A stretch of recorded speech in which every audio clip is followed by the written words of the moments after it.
રાજકોટના પૂર્વ કલેક્ટર પ્રભવ જોશીને હાઈકોર્ટનું ફરમાન આપવામાં આવ્યું।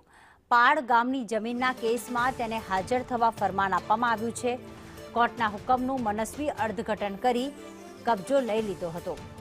12 સર્વે નંબરની જમીન કબજે લઈ સરકારી જાહેર કરી હતી, ત્યારે 22 જાન્યુઆરી 2026ના રોજ તેને હાજર થવા માટે આદેશ કરવામાં આવ્યો છે। મયુર સોની અમારી સાથે જોડાઈ ગયા છે। મયુર, આખું જમીનનું કૌભાંડ કઈ રીતે આચરવામાં આવ્યું હતું? પ્રીતિ, રાજકોટના લોધિકા પાસે આવેલા પાળ ગામની ખેતીની જમીન મામલે હાઈકોર્ટનો એક હુકમ હતો ને તેનું મનસ્વી અર્થઘટન કરી જે 12 નંબરનો સર્વે છે તેની જમીન કબજે કરીને સરકારી જાહેર કરવામાં આવી હતી। ઉલ્લેખનીય છે કે આ મામલે હાઈકોર્ટની અંદર પિટિશન દાખલ કરવામાં આવી હતી અને હાઈકોર્ટ દ્વારા હવે આગામી 22 જાન્યુઆરી 2026ના રોજ તત્કાલીન કલેક્ટર પ્રભાવ જોશી અને સાથે જોડાયેલા જેટલા પણ અધિકારીઓ છે તેને હાઈકોર્ટની અંદર હાજર રહેવા માટેની નોટિસ ઇસ્યુ કરવામાં આવી છે। ઉલ્લેખનીય છે કે જ્યારે પણ આ જમીનની ફાળવણી કરવામાં આવી હતી ત્યારે પણ જમીનના જે માલિક કહેવાતા હતા મરસીદી જાડેજા એમણે હાઈકોર્ટની અંદર પિટિશન દાખલ કરી હતી અને ત્યારબાદ દાદ માંગવામાં આવી હતી।